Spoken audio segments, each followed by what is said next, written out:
नमस्कार,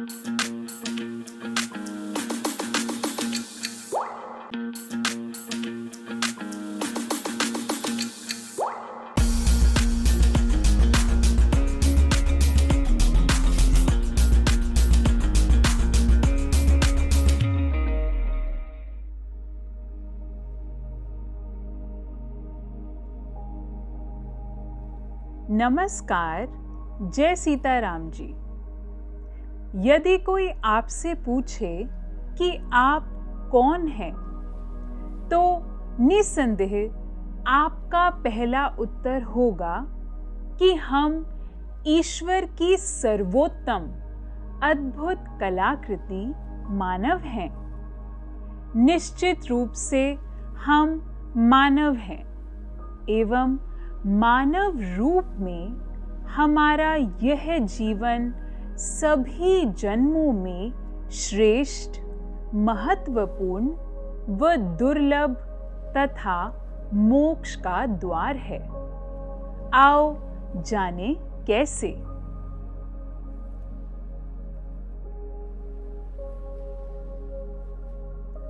शब्दकोश के अनुसार मानव वह स्तनपायी यानी मैमेलियन द्विपद प्राणी है जो अपने मस्तिष्क या बुद्धि बल की अधिकता के कारण सब प्राणियों में श्रेष्ठ है तथा जिसके अंतर्गत हम आप सब लोग आते हैं, जैसा कि कहा भी गया है।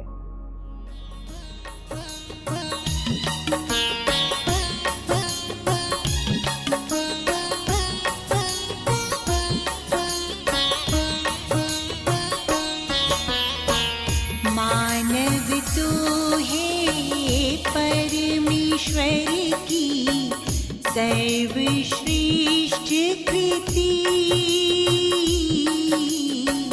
मानव तो है परमेश्वर की सर्वश्रेष्ठ कृति,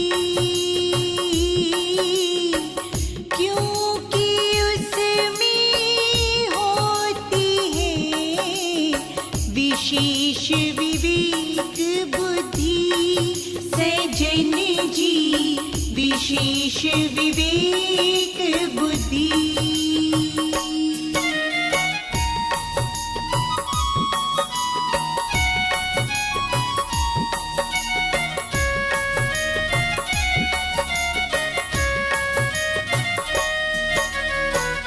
इसके अंतर्गत आती है हम आप और सभी।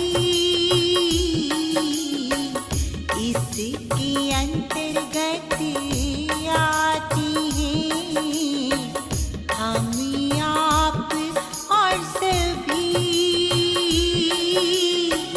तभी तो है आवश्यकता जागृत रही एक दूजे के प्रति। सज्जन जी, जागृत रही एक दूजे के प्रति।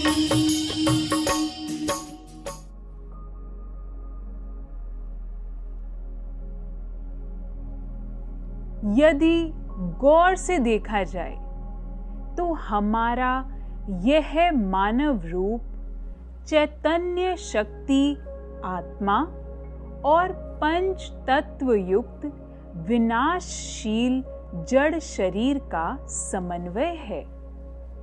यहाँ समझने की बात यह है कि न तो चैतन्य शक्ति के बिना यह जड़ शरीर क्रियावंत हो सकता है और न ही जड़ शरीर के बिना चैतन्य शक्ति कोई कार्य कर सकती है। अन्य शब्दों में, मानव रूप में हमारा यह जड़ शरीर चैतन्य शक्ति का अमूल्य वाहन है। अतः दोनों का ही संतुलित विकास वांछनीय है तथा आत्मिक ज्ञान ही इस वांछनीय विकास की पूर्ति का एकमात्र साधन है। इस संदर्भ में सत्वस्तु के कुदरती ग्रंथ में कहा गया है,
आगे ज्ञात हो कि प्रकृति ने मानव के भेष में हमारी रचना स्वयं अपने नियंता, सेवक तथा संचालक के रूप में की है।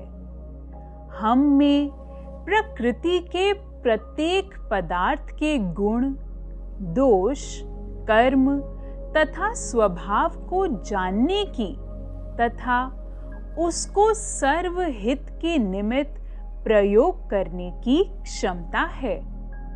इस नाते हमारी क्षमताएं असीम हैं तथा कोई भी कार्य हमारे लिए असंभव नहीं, जैसा कि सतवस्तु के कुदरती ग्रंथ में भी कहा गया है।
यही नहीं, मानव रूप में हम सृष्टिकर्ता, संचालक भगवान के साकार प्रतिनिधि हैं। भगवान अर्थात जो एक है, इच्छा यानी संकल्प रहित है, जिसका कोई रूप, रंग तथा नाम नहीं है, जो सच्चिदानंद और परम धाम स्थित है तथा समग्र विश्व जिसकी सुंदर अभिव्यक्ति है। इस अर्थ से हम में से प्रत्येक मानव भगवान का ही रूप है।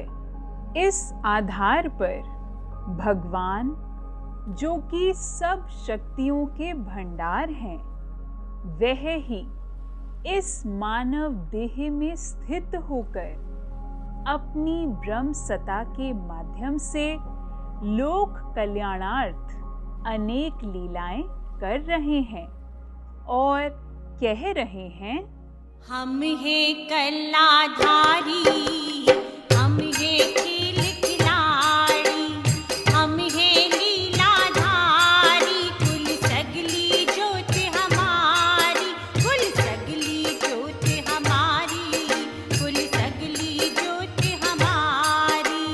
हम हैं लीलाधारी, हम हैं लीलाधारी, कुल सगली जोत हमारी, कुल सगली जोत हमारी।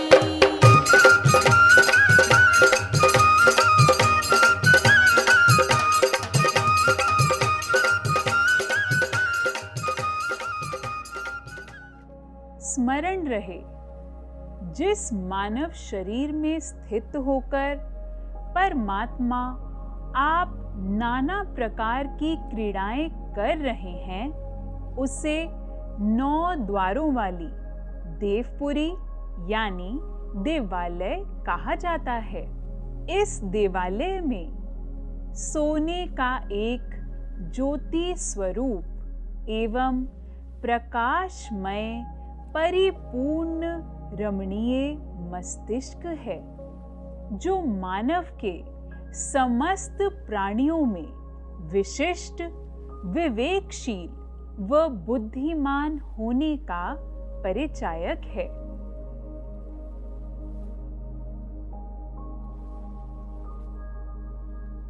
जानो, परम कल्याणकारी ज्ञान सागर परम पिता दिव्य चैतन्य शक्ति परमेश्वर द्वारा रचित यह विशाल ब्रह्मांड हम सबका कार्य क्षेत्र तथा एक अति सुंदर रंगशाला है। हम सब उस परमात्मा के अभिन्न अंश इस रंगशाला के अभिनेता हैं तथा इसको सुंदर बनाने व इसकी मान मर्यादा की रक्षा करते हुए इसकी सुख शांति में वृद्धि करने हेतु यानी लोक परलोक संवारने के लिए हमारा इस धरती पर प्रादुर्भाव हुआ है। महत्वपूर्ण बात यह है कि इस रंगशाला में हम अकेले नहीं, अपितु सब शक्तियों के स्रोत, ज्योतियों की ज्योति, आत्मा रूप में परमात्मा स्वयं हमारे अंदर तथा हमारे सब ओर स्थित हैं। इसलिए तो परमेश्वर सत्वस्तु के कुदरती ग्रंथ के अंतर्गत शान से कहते हैं,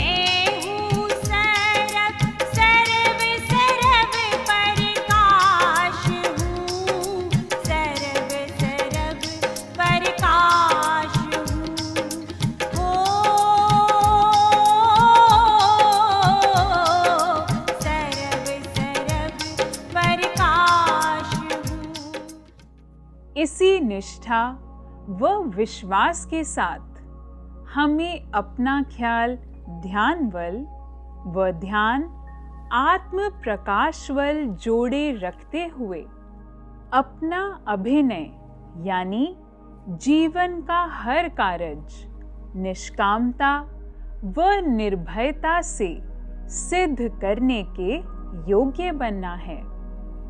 ऐसा करने से हमारा ख्याल, आहार, आचार विचार, दृष्टिकोण व व्यवहार सदा सकारात्मक व समता से परिपूर्ण रहेगा। वह ब्रह्मांड की सब दिव्य शक्तियां तथा साधन स्वयमेव हमारे पास आ जाएंगे।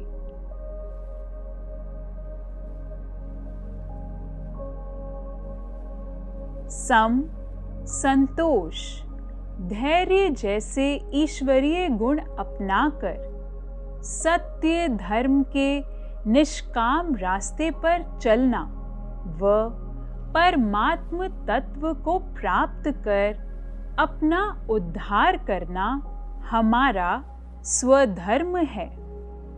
इसके विपरीत शरीर से अपना संबंध मानकर भोग और संग्रह में लगना हमारे लिए पर धर्म के समान है, यानी निज धर्म से गिरने की बात है। हमें ऐसा नहीं करना, क्योंकि शास्त्र कह रहा है, धर्म मत हारना रे, धर्म मत हारना रे, धर्म के ऊपर सजनो तन मन धन सब वारना रे, धर्म मत हारना रे, धर्म मत हारना रे, धर्म के ऊपर सजनो तन मन धन सब वारना रे, धर्म मत हारना रे, धर्म मत हारना रे, धर्म के ऊपर सजनो तन मन धन सब वारना रे। इस बात के दृष्टिगत हमें सम, संतोष, धैर्य, सच्चाई, सेवा, त्याग, अहिंसा आदि जैसे उत्कृष्ट गुणों के वर्ताव द्वारा अपनी वृत्ति स्मृति बुद्धि को निर्मल रखते हुए व अपने आचरण को उच्च तथा शिष्ट बनाते हुए अपनी शारीरिक, मानसिक यानी बौद्धिक व आत्मिक क्षमताओं का समुचित ढंग से विकास करना है और मानव रूप में अपनी श्रेष्ठता के सत्य को सिद्ध कर सज्जनता के प्रतीक बनना है। निस्संदेह इस हेतु राग, द्वेष, घृणा, तेरी मेरी, वैर विरोध, काम, क्रोध, लोभ, मोह, अहंकार आदि दुर्गुणों से रहित होकर व समभाव समदृष्टि से युक्त होकर प्रकृति के सब भेदों की तथा सब पदार्थों के गुण दोषों की जानकारी प्राप्त करनी होगी। जानो, तभी हम प्रकृति के नियमों के अनुकूल बिना किसी भेदभाव या स्वार्थ भाव के सर्व कल्याण हेतु हर पदार्थ का निष्कामता से प्रयोग करते हुए सत्य निष्ठा व धर्म परायणता से निर्दोष जीवन जीने के योग्य बन पाएंगे व सबको भी उसी अनुसार आपसी सद्भावना व प्रेम से जीवन जीने की प्रेरणा दे परोपकारी नाम कहाएंगे।